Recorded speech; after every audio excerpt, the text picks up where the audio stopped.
याला पिंपळपर या कारणाने म्हणतात कारण याच्या भोवती जो दगडी कट्टा बांधलेला आहे याला कोकणी भाषेत पार म्हणतात। हा पार सुमारे 400 वर्षापूर्वी बांधला गेला आणि हा पार जेव्हा बांधला गेला तेव्हा इथे पिंपळाचा रोप लावण्यात आला। म्हणजे हा पिंपळ सुद्धा 400 वर्षापूर्वीचा जुना आहे।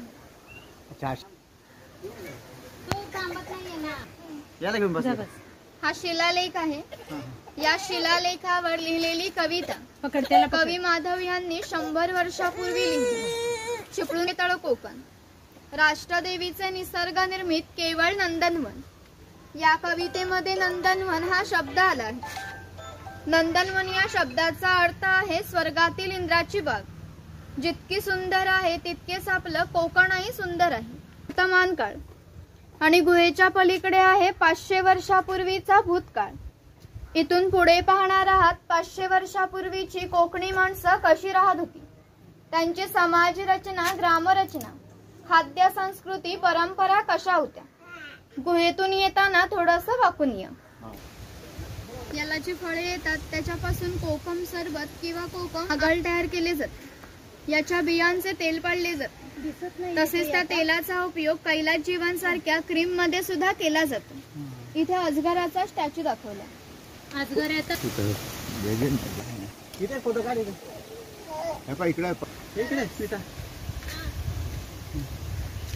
आपल्या पुराणात यांचा उल्लेख केलेला आहे की हजारो वर्षापूर्वी भगवान परशुराम होऊन गेले। त्यांनी संपूर्ण पृथ्वी जिंकून घेतली आणि जिंकून घेतलेली सर्व पृथ्वी त्यांनी दान केली। दान केलेली कोणतीही गोष्ट आपण वापरत नाही, परंतु त्यांना राहण्यासाठी भूमीची गरज होती। म्हणून आपण ज्या ठिकाणी उभे आहोत तिथे हजारो वर्षापूर्वी समुद्र होता। त्यांनी त्याच्याशी युद्ध केले आणि त्याला 40 ते 50 किलोमीटर पाठीमागे ढकलले आणि ते कोकण प्रदेशाची निर्मिती केली। म्हणून या कोकण प्रदेशाला परशुरामाची भूमी असेही म्हणतात।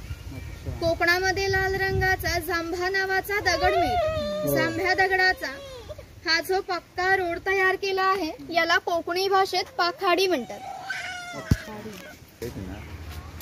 इथे आम्ही मसाल्यांची काही झाडं लावले। तुम्ही बघणार असाल तर इथून वरती जायचंय आणि त्या बाजूने खाली एक्झिट करायचे, इथून जायचं। प्रत्येक झाडाला बोर्ड वगैरे लावले। आपल्याला काही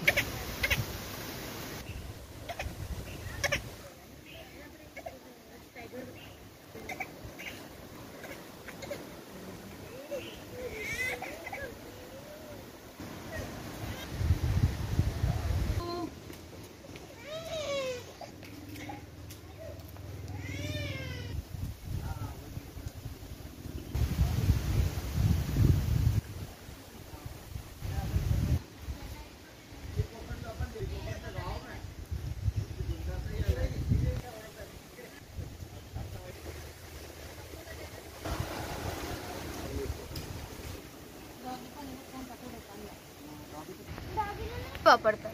नाही परत चूर्ण घेतो ना आपण, परत सांगून दे थोडस। ठीक आहे, दिले। हे चिरफळाचे झाड आहे। चिरफळाची फळे जंतुनाशक असतात। शेतकरी याचा वापर धान्य साठवण्यासाठी करतात। तसेच गरम मसाल्यासारख्या पदार्थांमध्ये सुद्धा याचा वापर केला जातो।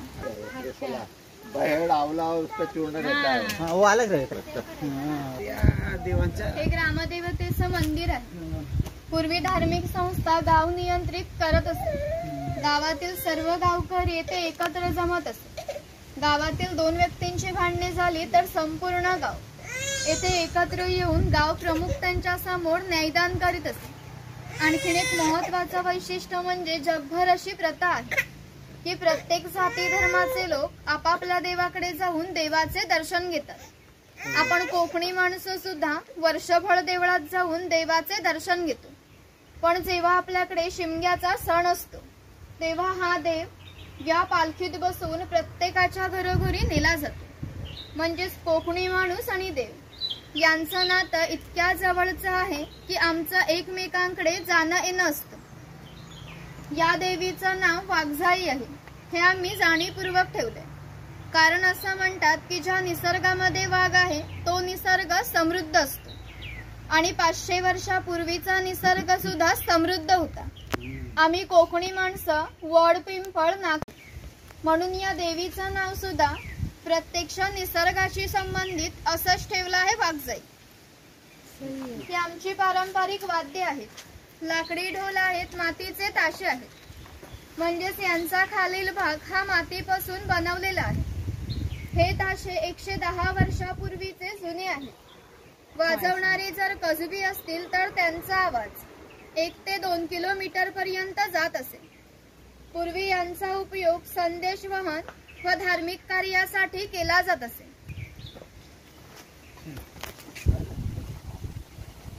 आता जे वाद्य बनवले ते खाली मातीचेच आहेत का? 110 वर्ष सांगितलं ना त्यांनी. म्हणजे जुनेच आहेत. सगळ्यांचं कलेक्शन करून तो ठेवलं. ढोल कसा आहे ना तो बघितला का? तो विशेष आहे ना तो, पहिल्यांदा बघतोय ना. तो पितळीवाला. Yellow colour. असं म्हणतात की कोकणात भरपूर भूत असतात.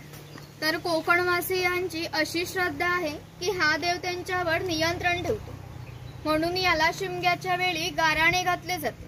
तसेच पशुबळी सुद्धा दिले जातात. वीरगळा हे वीर लोकांचे प्रतीक चिन्ह. ज्यांना युद्धामध्ये वीरगती प्राप्त होते त्यांच्या स्मरणार्थ बांधलं जातं. म्हणजे ज्या ज्या अच्छा, इन्सुलिन. हा, हे डायबिटीज. हा, ते वनस्पती. स्वतःला चापकाचे फटके मारून घेतात ना पोतराज, त्यांना कडक लक्ष्मी म्हणतात. ते गावात खेळ दाखवण्यासाठी यायचे. कोळी समाजाचे लोक एवढी छोटी होडी घेऊन हे लोक 8 ते 10 तास खोलवर समुद्रामध्ये मासेमारी करत असतात. कधी कधी समुद्राच्या उसळणाऱ्या लाटा ह्या त्यांच्या होडीपेक्षाही मोठ्या असतात. तरी हे लोक कुशलतेने होडी वल्हवतात आणि रिव्हर क्रॉस करायचे किंवा हा नाभिक आहे. पूर्वी कोकणामध्ये 12 बलुतेदार पद्धत अस्तित्वात होती. म्हणजेच नाभिक, सुतार, चर्मकार, कासार हे लोकांना घरोघरी जाऊन सेवा पुरवत. त्या बदल्यात त्यांना पैसे नव्हे तर केवळ धान्य मिळे. म्हणजेच एका नाभिकाला एका कुटुंबातील पुरुषाच्या घरोघरी जाऊन केस व दाढी करण्यासाठी वर्षभरासाठी 4 पाहिली, म्हणजेच आत्ताचे 8 किलो धान्य मिळत असे. आमच्या नाभिकाविषयी आणखीन थोडं मजेशीर वर्णन आमच्या लोकसाहित्यामध्ये आढळतं. असं म्हणतात की गावातील प्रत्येक गोष्ट ही नाभिकाला माहीत असते आणि नाभिकाला माहीत असलेली प्रत्येक गोष्ट ही संपूर्ण गावभर होते. आता तुम्ही आलात. लवकर पसरवतात. ती गोष्ट ज्या अर्थी नाभिकाला समजली त्या अर्थी ती आमच्या संपूर्ण गावाला समजली. आमचं संपूर्ण गाव तुमच्या स्वागतासाठी उत्सुक आहे. प्रथेप्रमाणे प्रतिनिधी म्हणजे खोत. धार्मिक आणि राजकीय बाबतीत पहिला मान खोतांचा. खोत गावचे प्रमुख असे. गावात न्यायदान करणे, महसूल गोळा करणे ही कामे खोतांची असत. खोत लोक जमीनदार असत. सर्वसामान्यपणे सुखवस्तू असत. ही खोतांची बायको आहे. कोकणी स्त्रिया सुंदर होत्या आणि शूरही होत्या, परंतु त्यांना स्वातंत्र्य नव्हते. माझघराचा उंबरठा ही त्यांच्यासाठी मर्यादा होती. ती खोतांची 2 मुले आहेत. ती आपला परंपरागत खेळ सोंगट्या खेळत आहे. महाभारतामध्ये हाच खेळ धर्मराज आणि दुर्योधन यांच्यामध्ये द्यूत या नावाने खेळला गेला. हस्तिदंती फासे असतात किंवा शंखांच्या कवड्या असतात. त्या टाकून विशिष्ट प्रकारचे दान मागितले जाते. त्यानुसार सोंगट्या मागे पुढे सरकावून हा खेळ खेळला जातो. घराची रचना पहा. खोत ज्या उंचवट्यावर बसले आहेत त्याला ओटी असे म्हणतात. गावातील मान्यवर लोक ओटीवर बसत असत. समोर आहे ती पडवी. सर्वसामान्यांनी पडवीला बसायचे. खोतांच्या डाव्या बाजूला आहे स्वयंपाकघर, उजव्या बाजूला आहे देवघर. खोतांच्या मागे आहे ते माझघर, म्हणजेच पूर्वीची बेडरूम. घराचे छप्पर पहा. वरती छोटे छप्पर आहे, मध्ये गॅप आहे, खाली मोठे छप्पर आहे. कोकणामध्ये उष्णता फार असते. घरातील उष्ण हवा या गॅप मधून सतत बाहेर जाते आणि बाहेरील थंड हवा तिची जागा घेते. म्हणजेच घरातील वातावरण नेहमी थंड राहते. घरासमोर अंगण आहे, अंगणात तुळस आहे. तुम्हाला एकही कोकणी घर असं दिसणार नाही की ज्यापुढे अंगण नाही किंवा तुळसही नाही. तिथे अडकीत त्यांचे प्रकार दाखवले, तुम्ही बघू शकता. ते सारखे त्यांचे फोटो काढतील वेगवेगळ्या पद्धतीसारखे. हो ना, तेवढे वेगळे दुपारी खात होतात ना. पूर्वी सुपारी खायचे सगळे लोक, आता सुपारी हा प्रकारच गेला. लोकांचं मत आमचे दात पडतील असं म्हणतात लोक. पूर्वी इतके दात मजबूत अडकित्ता असायचे. म्हणजे सुपारी दातांची हे करायची. हे आपल्या बाबांची आराम खुर्चीकडे नारायणगावला पण होती. कशाच्या पाण्याने? पाटाचं पाणी. पाटाचं पाणी. पाट म्हणजे बेसिकली विहिरीच हा, विहिरीचं. त्यांच्या विहिरीतून ते आणत आणत तिथपर्यंत आणायची. त्यांचं इंटरनल ते आणि मग इथे याच्यानं छान ते होतं. हौदात पाणी साचवलं आणि पाण्या- हौदाच्या पाण्याबरोबर आंघोळ. सार्वजनिक असतात, याचा कोणाच्या घरी नाही असतात. आई ते पाणी कोरलं भरल्यानंतर हे इथून वाया जातं. आता सध्या वाया घालवता येते, पण नॉर्मली ज्यावेळेस ते होतं अभी जाएंगे तो बता ना कहाँ पर है. कोल्हापूर पे आप जाओगे ना. अभी जाएंगे हम 2-4 हो, दिन. पण अशा तऱ्हेने बांधले जाते की जेणेकरून ही लाट उभी राहते. या ठिकाणी जोखडाला बैल बांधला जातो. आडव्या लाकडावर दगड ठेवून तेली स्वतः त्यावर बसतो व हे सर्व वजन घेऊन बैल गोल फिरवला जातो.